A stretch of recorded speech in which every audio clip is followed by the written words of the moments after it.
Hello guys, as you can see from the title that I've just put up, I'm absolutely fuming.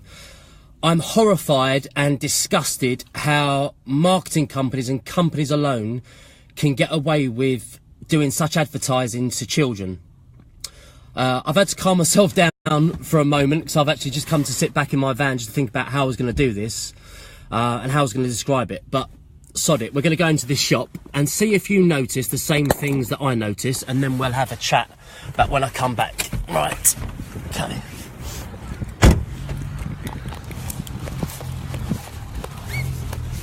Two seconds, guys.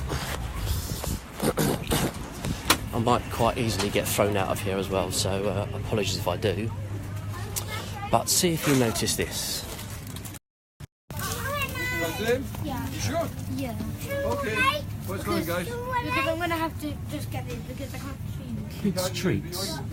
Interesting. Let's have a look at the multicoloured array of things in here in a local shop. Okay? And then we go to normal sweets, where it's that kind of colour.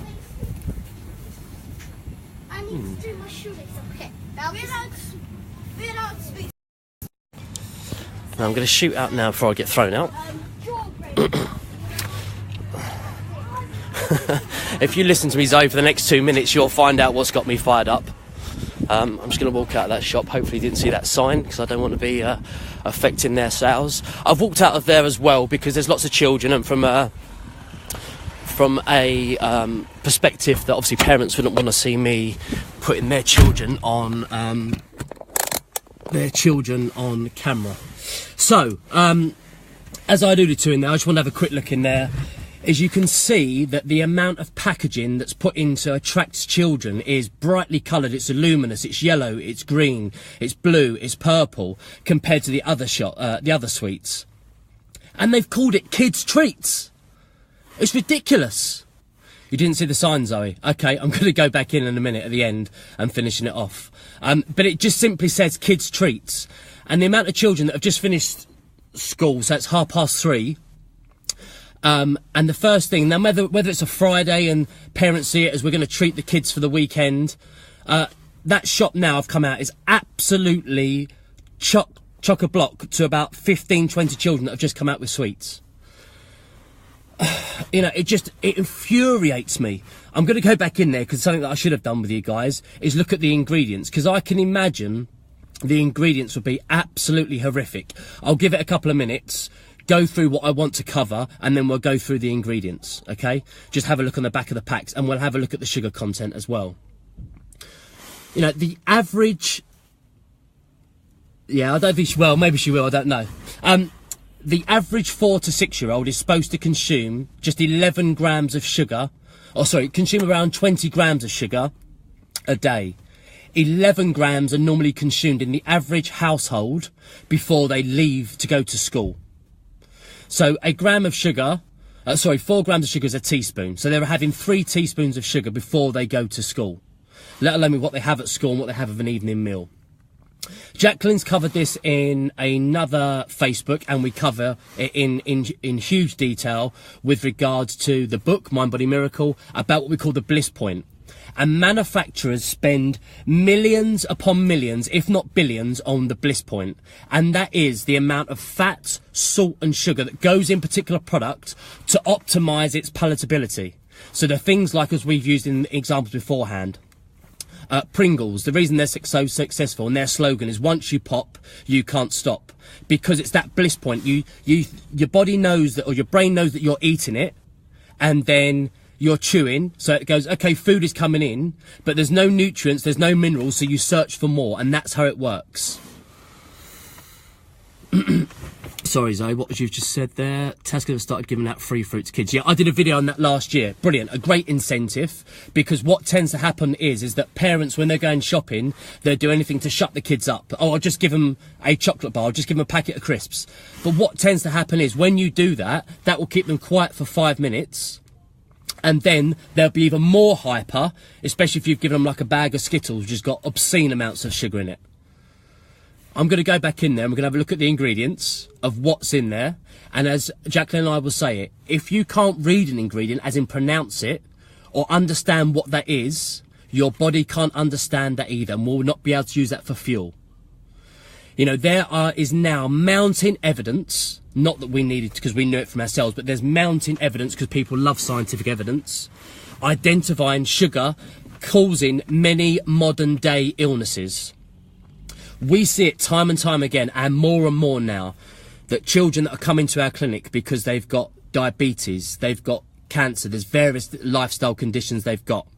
And the biggest one for us at the moment that children have come to see us with is obesity. 1 in 3 children, yes, 1 in 3 children, when they leave primary school, leave either overweight or obese. That's a horrific statistic. You know, diabetes in this country, no wonder the NHS is on its knees. Diabetes in this country, type 2 diabetes, is a pure lifestyle condition. It costs the NHS £10 billion a year to fund that condition, which we tend to reverse within about 8 weeks working with clients that have even had it for 10, 15 years. You know, there's simple things that they can do to reverse that and educate people, but we're not educating enough. Okay, £10 billion, a tenth of the annual spend on the NHS goes to type 2 diabetes, which can be reversed very, very quickly. You know, you've only got to look at, and I've seen lots of my people that I know on Facebook that have had their friends or family go into hospital, especially over the Christmas period, and they've not been seen. They've not, or if they have been seen, they've been seen in the back of an ambulance because we're just struggling to cope with the amount of people that are going into A&E. A couple of children have hurt themselves at my daughter's school within the last 3 or 4 months. They've waited 4 or 5 hours for an ambulance, and these were neck and spine injuries, which are seen as the most kind of imperative and the most dangerous injuries. And I'm sorry, I'm going off on tangents. I'm so passionate about this subject, you know, about educating our children and parents. When Jacqueline and I run workshops like the Sugar Fix or Family Nutrition, how to change your sugar fix, and we go into either run those workshops privately or we go into schools, you see these children have light bulb moments and realise, you know, how they're fueling their body. And then the parents then get on board, and it makes a tremendous change. But manufacturers, whether you're taking, you know, government taking a political stance, you will unlikely get governments to change the manufacturers, to get them to change the ingredients. So as parents and as individuals, we have to take ownership and understand that we ourselves have to make these changes, not rely on somebody else.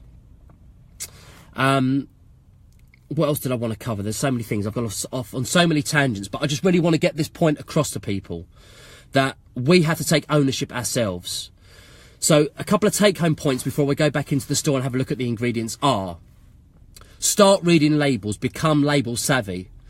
Manufacturers are a bit more clever now. Instead of just putting sugar on there, they'll put a multitude of names for sugar. There's over 80 names. There's probably 100 names for different sugar.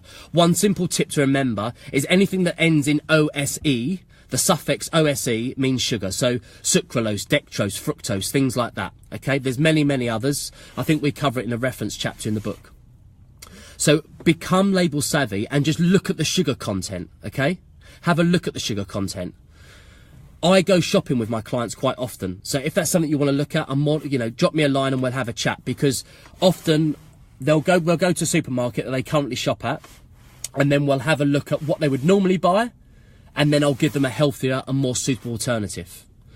I think the shop's a little bit less busy now, so we'll just pop in. I'll try and get that sign for you, Zoe, and we'll pick up an ingredient, rather not ingredient, we'll pick up a packet, and we'll have a look at what is actually in these ingredients, and then you can tell me whether you agree or disagree with my thought process. Trying to be subtle. Okay, let's spin that around. Okay, that's the highlight of kids' treats.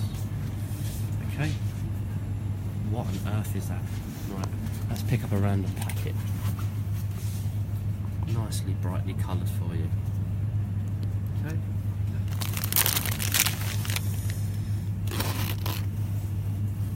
Okay, ingredients. Let's see if you understand these. Okay, sugar, glucose syrup, wheat, flour, modified cornstarch, vegetable oil, palm and coconut, apple juice, concentrate, invert sugar, acidity regulator, citric acid, beef gelatin, emulsifiers, mono and diglycerides, a vegetable, fatty acids, and the list goes on.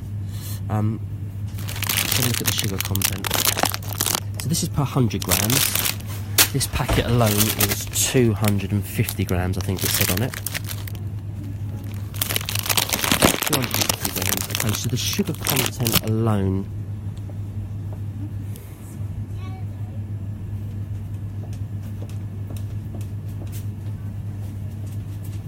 $90 grams per 100. So that means you've got 180, you've got about 230 grams of sugar in there. Wow. Sorry, beg pardon, sorry. That was 90 grams was carbohydrates. That's 62 grams of sugar per 100. So 60, 120. So you've got around about 150 grams of sugar in those 1, 2, 3, 4, about 10 sweets. Horrific. Now I would see that packet alone, I would see a child that would polish that off quite easily. So as I said, you've got, really for children's 4 to 6, you want them to be having no more than 20 grams of sugar. They're potentially, with that packet of sweets, are going to have 120 grams. It's a horrendous statistic. Things like that shouldn't be available on the market. Should simply not be available on the market. It's horrific. So, with this video, and I've got myself out the pram a little bit, but it's just that I'm just so passionate about making people aware about how we're feeding our children, and I'm not, I don't say this hesitantly, how we're absolutely killing our children as well by feeding them this crap. I've done very well not to swear throughout this, because hopefully, if you're a parent that's passionate about it and you've tried to educate your children and they've not listened, then it might be they just don't want to hear it from mum and dad. They might want to hear it from a wellness practitioner. So hopefully you'll be able to share this video with them, share some light with them. If you want any tips, then more than happy for you guys to get in contact with me. Just let me know whether you think I've gone overboard there, whether you think that's an acceptable sign, or whether you've never really thought about it, and then suddenly you've heard me say what I've said, and it's made you think, you know what, he might have a point. So I'd love to hear your thoughts, guys. Have a great weekend. Take care. Bye.